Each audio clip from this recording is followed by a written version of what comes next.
the Wyotech students across Route 22 because they're crossing against the traffic, and that's trouble. But now there are, other benefits or other ways to look at this proposed bridge.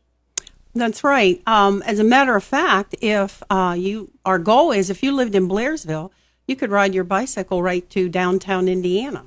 Mm-hmm. Once this bridge is in place, it will provide an access for bicycling, walking, running, pushing a stroller, or even just standing on the bridge to look at the view across Route 22, right there where 119 South joins Route 22 as it heads west. And it will provide safe access from the north side to the south side or from the south side to the north side. Mm. And we're planning on connecting it with the Hoodlebug and the Ghost Town Trail systems. So it will link to the east to Ebensburg, to the north to Indiana and all the communities in between. And we have a plan to connect into Blairsville.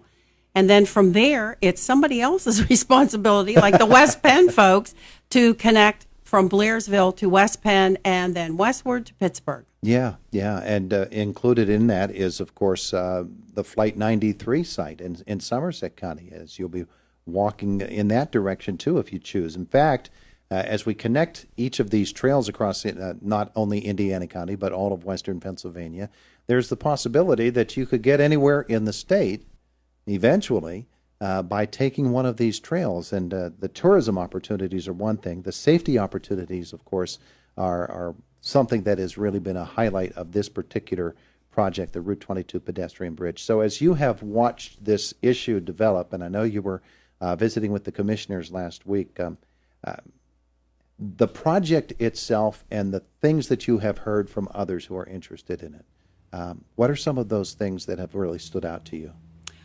Things that have stood out. I'm also on the Indiana County Parks and Trails Advisory Board, and we've been getting calls from people in Murraysville, Delmont, Monroeville that are looking for a connection because Westmoreland has their trail system close or to the Murraysville to the West Penn Trail, and they're looking for a connection from the West Penn through Blairsville to connect up with the Hoodlebug and the Ghost Town Trail for a long weekend so that they can have a vacation here. So we're hearing from people like that.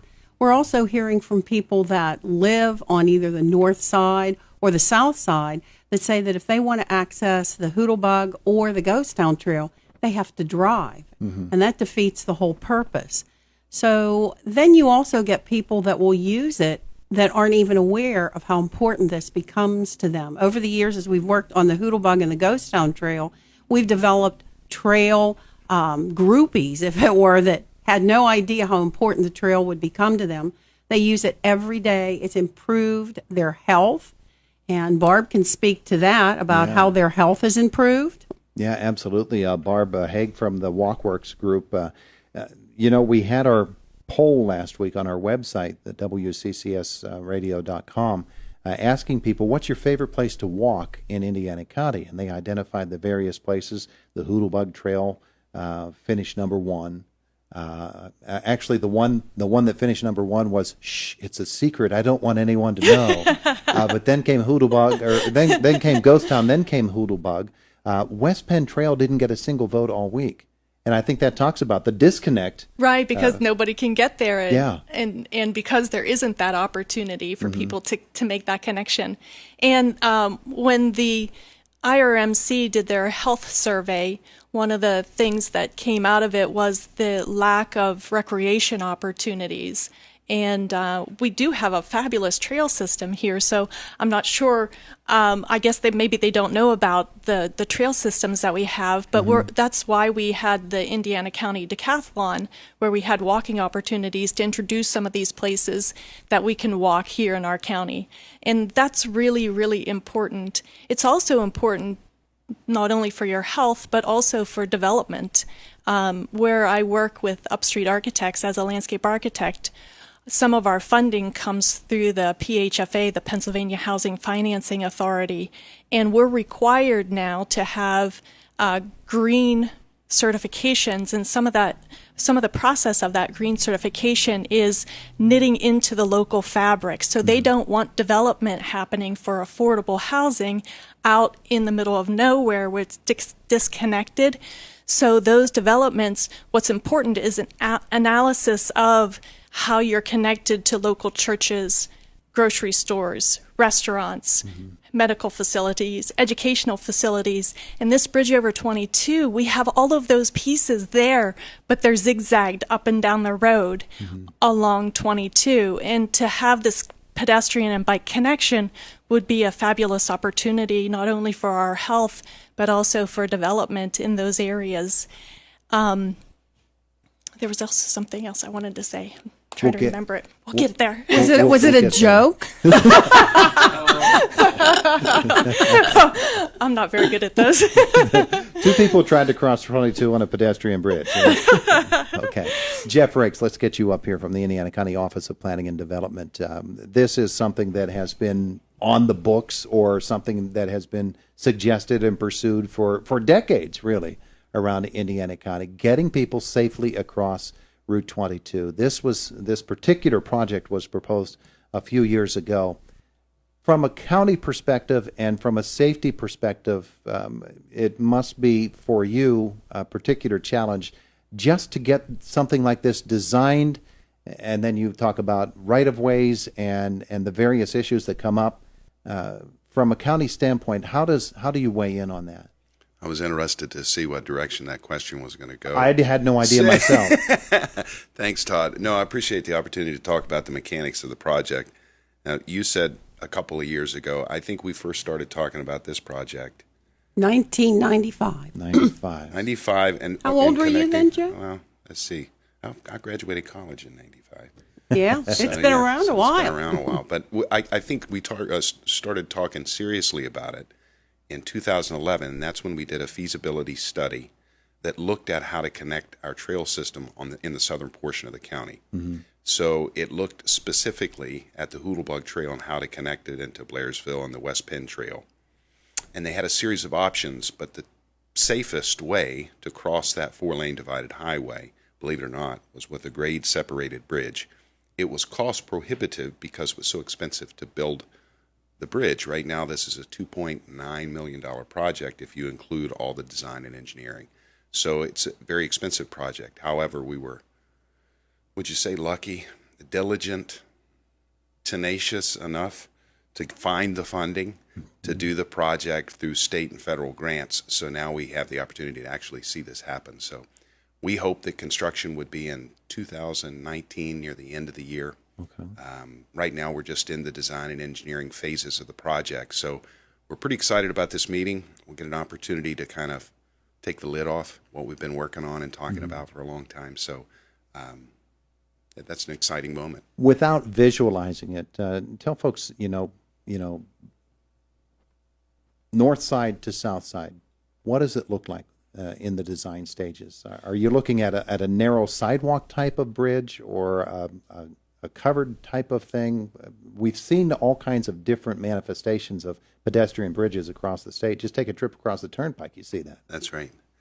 Well, we got our first rendering about 2 weeks ago, and they've been working to refine it because it's just now taking shape. So we'll be able to, we're showing all that stuff. In fact, I've got a JPEG at the office I'd be willing to share with you, Todd, if you and Sure. Josh would like to do something. Absolutely. To post it, because I think that being able to visualize, this is such a big project, it's hard to, I go through that corridor all the time with the kids, and I go, guys, can you just imagine what it's going to look like when there's a bridge here? And it's hard. That's a hard thing to sort of visualize. So for the first time, we've actually got something tangible that we can look at. So, and Gibson Thomas has done a great job in terms of engineering on this project, I have to say that. So it's going to be a roughly an 8-foot wide steel beam and concrete bridge. It'll have the fencing on the side that goes up and over the walkway, so that nothing can come down on the roadway. And it's about 100, it's almost 200 feet across that 4-lane divided highway. So it's a big bridge. Stairs going up? Stairs going up, and of course it'll be ADA accessible, so there'll be what we call switchbacks there. Okay. So instead of stretching that approach way out, felt like we wanted to keep it closer to the ends of the bridge. So we did a switchback design, but it's going to be very tastefully and nicely designed, and aesthetically, it'll look really nice. And again, we're getting the first glimpses of this thing now that we have these renderings. So it'll be a beautiful thing. And I think the thing we always forget to talk about is being a gateway. This is our moment to sort of say, this is Indiana County. Right now, you're in Indiana County. And sure, there's a few signs by the roadway, but this is a really neat way to sort of define our community and point people here in terms of recreation. Is the JPEG you talked about, is all of that going to be part of the public meeting tomorrow? That's the big part of the public meeting. If I was going to this meeting, all the engineering stuff, it's fine. I would be looking at these renderings because for the first time we can kind of see it. Yeah. Laurie, you've seen it, I assume. Yes, I have seen it. I've seen it, and it's exactly what you would expect it to be. And it's going to be a grand gateway, and it will be nicely landscaped. And whenever you see things like this in a community, you say, wow, that's interesting. I wonder what they're about. Obviously, they must care about, the people in their community. And it is going to be a great gateway into our community. The public meeting will be painless. It isn't as though you have to sit through a formal presentation and get up and speak. It will be an open house type of format where you come in between 5 and 8 anytime. You can walk around, look at the displays, talk to the people there, find out what's going on. We ask you to fill out a comment sheet, provide input, and just painless, really. And so I hope people come and see. And it's at Blairsville High School. It's at the Blairsville High School. Yeah. We'll even have some light refreshments. There you go. There you go. 5 to 8 p.m.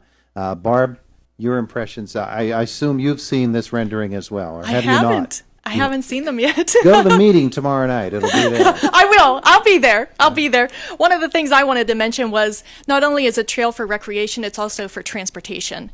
And there's different times of people's lives where they're not able to drive for various reasons, whether they're too young or sometimes too old, sometimes medical reasons, sometimes bad reasons. Yeah, okay. But they can't physically drive anywhere, but right now what we have is an area that only people can drive to. Once we put in a pedestrian corridor, that will open up transportation opportunities, job opportunities, possibly being able to go to your health care and pharmacy, get into the grocery store without having to have a car. So people can choose to not drive a car, but also there's times when people aren't allowed to drive a car, and this gives them more autonomy and freedom.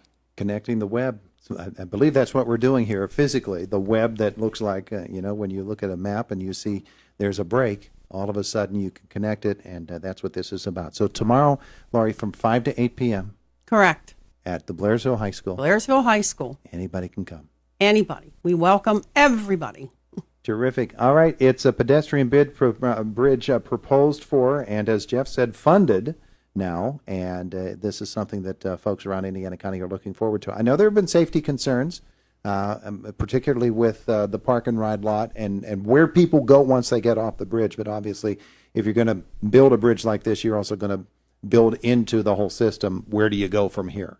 You don't just drop them off and walk into the middle of a parking lot and then get hit by a bus. So there you go. Thank you all for coming in to talk with us about it, and we invite everybody to the meeting tomorrow night. It is the voice of Indiana County, WCCS AM 1160, 101.1 FM.